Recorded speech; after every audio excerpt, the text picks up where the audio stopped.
Good morning, everyone. Ron Crider here. It's Tuesday morning, April the 2nd. It's 9 a.m. when I recorded these numbers. Remember, these are relative numbers.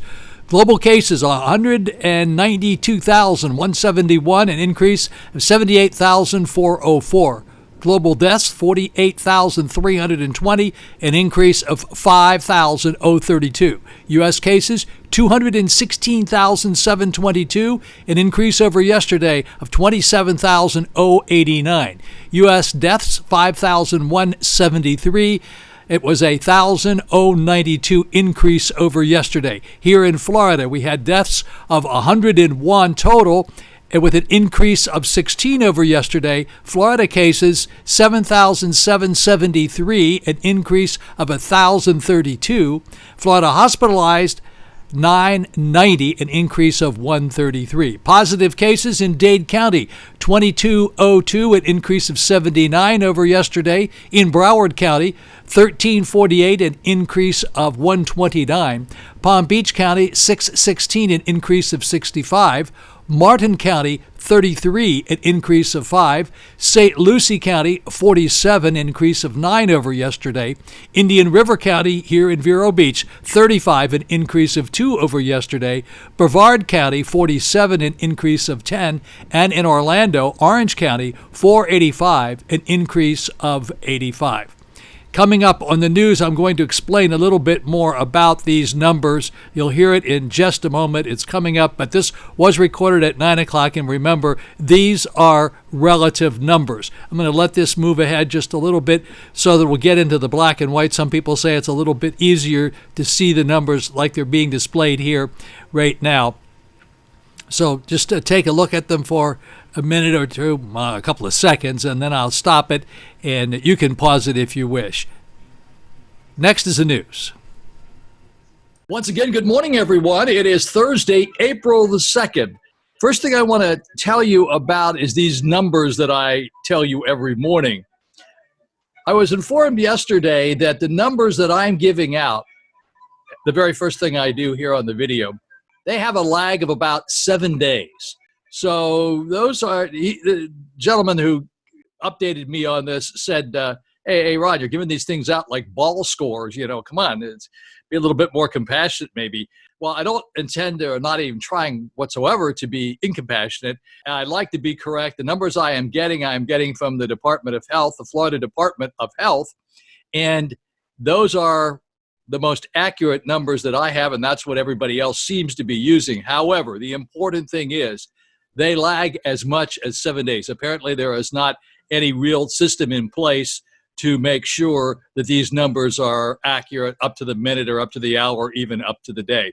So please understand that when you hear these numbers, they're going to be falling a little bit behind. And not my fault at all. It's the best numbers that I can get. So our weather forecast for the Treasure Coast today is going to be sunny, a high today of about 77. As you could tell this morning, it was a little bit cooler. As you can see my clock right now, it's 6:51, and it was like 57 degrees about 45 minutes ago. The governor yesterday issued a stay-at-home order, and that starts at 11 o'clock tonight. Exactly what that means is it's pretty loose. You can do just about anything you want to do, but I guess the underlying message he's trying to deliver to all of us is he really would like us all to stay at home, except for essential events that take place. But that's actually in the state includes religious services and things such as that. So the best thing you can do is just observe what you think is the best thing to do and use your judgment, because the longer you stay at home, the less interaction you have with your neighbors and friends who are not part of your immediate family. And as I say every day, the worst part about it is you might not even know that you have it. You could be a carrier and never have any symptoms whatsoever, and you'll be carrying it in and everybody else is getting sick. So be very, very careful. Okay, regarding that ship, that's those two ships that are off the coast of Fort Lauderdale, they're going to be sequestered indefinitely offshore because they haven't quite decided what to do. Now, the president and Ron DeSantis are talking to one another to try to figure out what to do. It would seem to me like there's any number of ways that they can solve this problem. Yeah, I understand. Bringing it in with sick people and then bringing more sick people into our state is a big problem. There are not that many of them, and there must be some real medical procedure in order to handle this. But at the moment, they're sitting offshore, and they're trying to treat those people offshore. Palm Beach County leads Florida in the number of COVID-19 deaths, according to the Florida Department of Health. 16 people in Palm Beach County have died as a result of COVID-19. Although Palm Beach County is a distant third in the number of confirmed COVID cases in the state, the number of deaths have surpassed Broward County and Dade counties. There are more than 2,000 confirmed cases in Miami and Dade County, including 7 deaths, and 1,200 cases in Broward County, which has more than 12 deaths.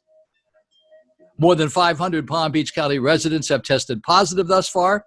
Governor Ron DeSantis said Tuesday he expects those numbers to rise with the additional testing that will be taking place. He's also planning on opening up a testing center in the South. There's 103 Boca Raton residents having tested positive.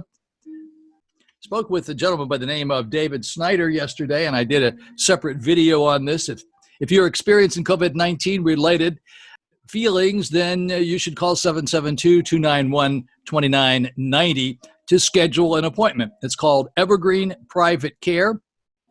Appointments are available for same day.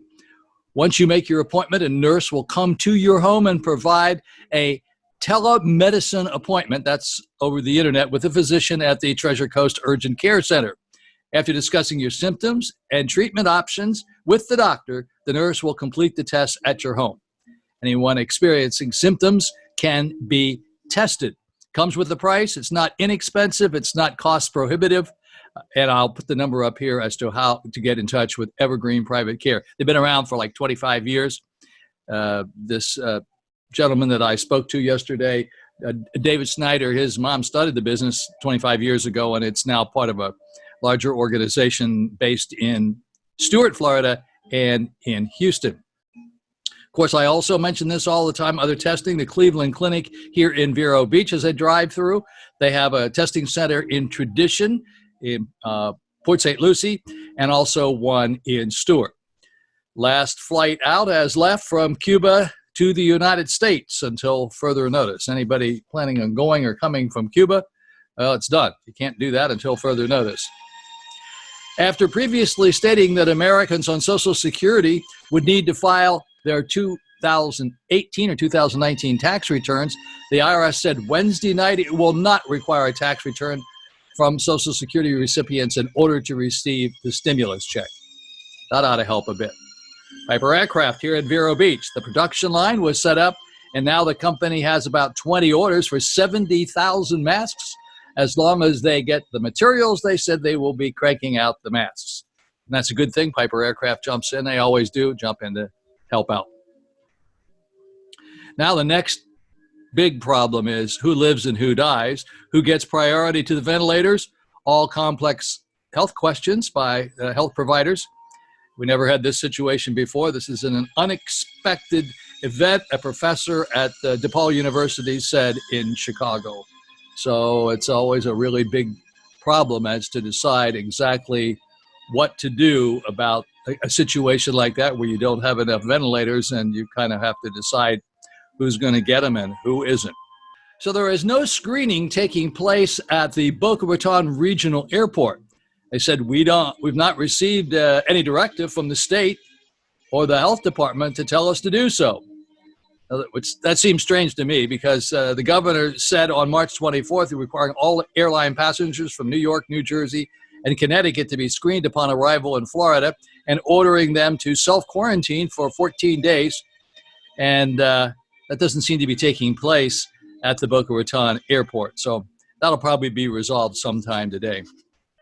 I mention these things every day about who's open here on the Treasure Coast. The Polo Deli has now extended their hours from 10:30 to 5:30. John Marks and Kelly over on Cardinal Drive. The one over here on North Vero Beach is not open. They have the best prices on wine anywhere on the Treasure Coast.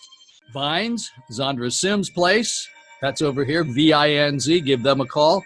They're doing lunch and dinner for takeout. The Tides, Chef Leanne and Claudia, another great restaurant, best restaurant in Vero Beach for a long, long time. And they have set up a pop-up grocery store. They sell wine and liquor, and you can order lunch and dinner. So give them a call, and they do it every day except Sunday. Ocean Grill does exactly the same thing, and so does Mulligan's. By the way, you hear the music in the background, or people have mentioned they heard the music in the background. I always have it playing. It's classicamerica.net. It's a little shameless plug for my music channel, like classical music, a little Broadway music thrown in, as well as some from the motion pictures. And also we have another channel called Mostly Sinatra. Every third song is sung by Frank Sinatra. And both of these are commercial, but they only have maybe 2 minutes at the most of commercials in any 1 hour. I'll put that information on the website also. Here's something to think about. I don't put this up to be controversial, but it's to put things in its proper perspective. Worldwide deaths, January 1st through March the 25th. COVID-19, 21,279. Seasonal flu, 113,000. Malaria, 228,000. Suicides, 249,000. Traffic fatalities, 313,000. HIV/AIDS, 390,000. Alcohol, 581,000. Smoking, 1,162,000. Cancer, 1,900,000. Hunger, 2,382,000. And abortion, 9,913,000. Something to think about. Again, I'm not trying to be political. Those are just numbers for you to consider. I'm obviously a pro-lifer. I'm a pro-lifer because my mother was pregnant when she was 15 years old. She was not married. Her father was a local judge. They sent her off to a home for unwed mothers. They threw her out because she got very ill, and I was born, and they put me up for adoption. Thank goodness she was a good Catholic, or I would have been aborted. There's no question about that. Worked out pretty good for me, so needless to say, I'm very much of a pro-lifer. Everybody has their own choice to do how they feel, but obviously it's a little closer to home for me. Maybe I didn't really need to share that information with you, but thought you ought to know exactly where I come from. Hey, thank you very much for watching this video. Please give me a like if you like it, if it's helpful for you. Subscribe to the channel. When I bring out new videos, you will be able to get them. I won't put you on a mailing list. It doesn't cost anything, and I'm not trying to get you to sign up for anything. You can unsubscribe at any time. And all I can say again is it's another great day, but please, please, please stay home. Stop going out, running around, meeting up with people. You don't know when you meet somebody. Like I'm supposed to go to the UPS store today to pick up something. I'm not going to the UPS store. I'm going to call them up and say, you either bring it over or I'm not going there. I can't do it. I just won't do it. I'm trying to be obedient. I haven't done that very well most of my life, but I am trying to do it now. At 79, it's about time I learn. Hey, have a great day.